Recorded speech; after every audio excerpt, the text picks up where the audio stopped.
വളരെ പ്രധാനപ്പെട്ട വാർത്തയാണ് വരുന്നത്. റാപ്പർ വേടനെതിരെ റേപ്പ് കേസ് ചുമത്തിയിരിക്കുന്നു. കോട്ടയം സ്വദേശിനിയായ ഒരു ഡോക്ടറുടെ പരാതിയിലാണ് ഇപ്പോൾ എഫ്ഐആർ വന്നിരിക്കുന്നത്. ശ്രദ്ധിക്കണം, പരാതി വന്നേക്കുന്നതെന്ന് പറയുമ്പോൾ കോട്ടയം സ്വദേശിനിയായ ഒരു ഡോക്ടർ, അവിടെ പേരില്ല, ഫേസ് ഇല്ല, ഒന്നുമില്ല, വെറും ഒരു ഡോക്ടർ, ഒരു കോട്ടയം സ്വദേശിനി. ഓക്കെ, എതിർ സൈഡിൽ ഒരു ആൺകുട്ടിയാണ് നിൽക്കുന്നത്. അതുപോലെ പേര് പറയുന്നുണ്ട് വേടൻ, റാപ്പർ വേടൻ. വേണമെങ്കിൽ ഇനി ഇപ്പൊ ജാതി പറയും, നിറം പറയും, എന്തൊക്കെയാണ് ചെയ്യുന്നത്, എങ്ങനെയൊക്കെയാണ്, എവിടേക്കാണ് പോകുന്നത്, കംപ്ലീറ്റ് ഡീറ്റെയിൽസും പറയും. കാരണം അതൊരു ആൺകുട്ടിയാണ്.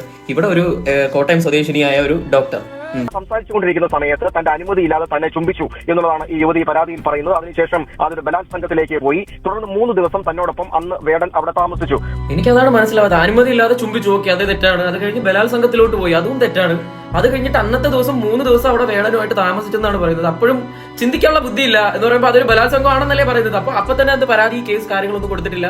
അന്ന് തന്നെ 3 ദിവസം താമസിപ്പിച്ചു. വാവ്. മാത്രമല്ല ഇത്തരത്തിൽ പിന്നീട് 5 സന്ദർഭങ്ങളായി തന്നെ ഇത്തരത്തിൽ വേടൻ പീഡിപ്പിച്ചിട്ടുണ്ട്. ആദ്യമേ ബലാത്സംഗം ചെയ്തു, എന്നിട്ട് 3 തവണ താമസിപ്പിച്ചു, എന്നിട്ടും പരാതിയൊന്നും ഇല്ലായിരുന്നു. പിന്നും 5 തവണ പീഡിപ്പിച്ചു ഇത്തരം സന്ദർഭങ്ങളിൽ. അതെന്താ 4 തവണ പീഡിപ്പിച്ചപ്പോൾ അറിഞ്ഞൂടായിരുന്നു അത് പീഡനമാണെന്ന്. 5ാമത്തേലോട്ട് കടന്നപ്പോഴാണ് അത് പീഡനമാണെന്ന് മനസ്സിലായത്. സെക്സിന് പീഡനമാക്കി, ബലാത്സംഗമാക്കി, റേപ്പാക്കി, എന്തൊക്കെ ആക്കുന്നില്ലേ. എതിർ സൈഡിൽ ഒരു പെൺകുട്ടിയാണ് നിൽക്കുന്നത്. അവൾക്ക് പേരില്ല, അവൾക്ക് ഫേസ് ഇല്ല, അവൾ അനാഥയാണ്. പക്ഷെ നമ്മളാണ് കുട്ടികൾ അല്ലേ. കോഴിക്കോട്ട് വെച്ചും മാത്രമല്ല കൊച്ചിയിലെ തന്റെ താമസ സ്ഥലത്ത് വെച്ചും ഒരു സുഹൃത്തിന്റെ വീട്ടിൽ വെച്ചും തന്നെ ബലാത്സംഗം ചെയ്തു എന്നതാണ് പറയുന്നത്. കോഴിക്കോട്ടും കൊച്ചിയിലും പിന്നെ ഏതോ ഫ്രണ്ടിന്റെ വീട്ടിലും വെച്ചാണ് പീഡിപ്പിച്ചതും ബലാത്സംഗം ചെയ്തതൊന്നും ഒന്ന് ചിന്തിച്ചു നോക്കുക. കാരണം വിവാഹ വാഗ്ദാനം നൽകിയോണ്ട് പീഡിപ്പിച്ചു, അതുപോലെ ബലാത്സംഗം ചെയ്തു, വിവാഹ വാഗ്ദാനം നൽകിയോണ്ടാണ്. പക്ഷെ പല സ്ഥലങ്ങളിൽ ഇപ്പൊ ഈ വേടനോ ഇപ്പൊ ആരെങ്കിലും ആവട്ടെ, ഇപ്പൊ വേറൊരാളിപ്പോ ഒരാളെ ഇതുപോലെ പീഡിപ്പിച്ചു, ഒരു പീഡന കേസ് പല സ്ഥലങ്ങളിൽ കൊണ്ടുപോയി പീഡിപ്പിച്ചു. വിളിച്ചു പറയോ, ഞാൻ ഇന്ന് കൊച്ചി വരുന്നുണ്ട് കേട്ടോ, ഇന്ന് എനിക്ക് പീഡിപ്പിക്കണം, ഞാൻ നാളെ കോഴിക്കോട് വരുന്നുണ്ട്, അതുകൊണ്ട് നാളെ എനിക്ക് ബലാത്സംഗം ചെയ്യണം, ഞാൻ എന്റെ ഫ്രണ്ടിന്റെ വീട്ടിലുണ്ട്, അതുകൊണ്ട് ഇന്ന് നിന്നെ എനിക്ക് റേപ്പ് ചെയ്യണം, ഇങ്ങനെ ആരെങ്കിലും പറയോ?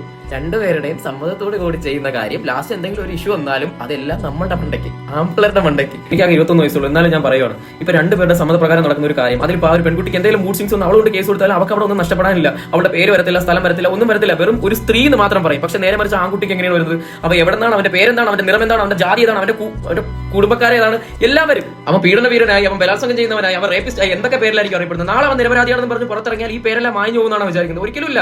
മരിക്കുന്നത് വരെ ഉള്ള കാലം വരെ ഈ പേര് കാണും. അത് മെന്റലി ഒരാളെ തളർത്തിക്കൊണ്ട് തന്നെ നിൽക്കും. വിവാഹ വാഗ്ദാനം നൽകുമ്പോൾ എന്തിനാണ് നിങ്ങൾ ഇതിനെല്ലാം തയ്യാറായിട്ട് നിങ്ങൾ എന്തിനാണ് സമ്മതിച്ച് നിന്ന് കൊടുക്കുന്നത്? വിവാഹം കഴിഞ്ഞിട്ട് പോരെ, എന്തിനാ വിവാഹം കഴിക്കോ എന്നാ ചെയ്ത് അങ്ങ് പൊക്കി കൊടുക്കും എല്ലാവർക്കും കൂടി.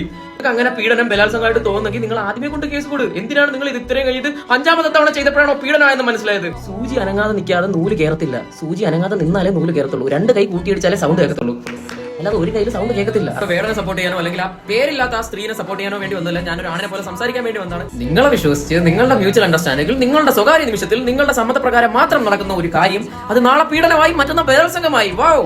ഏറ്റവും വലിയ കോമഡി എന്താണെന്ന് അറിയാവോ? Gender equality.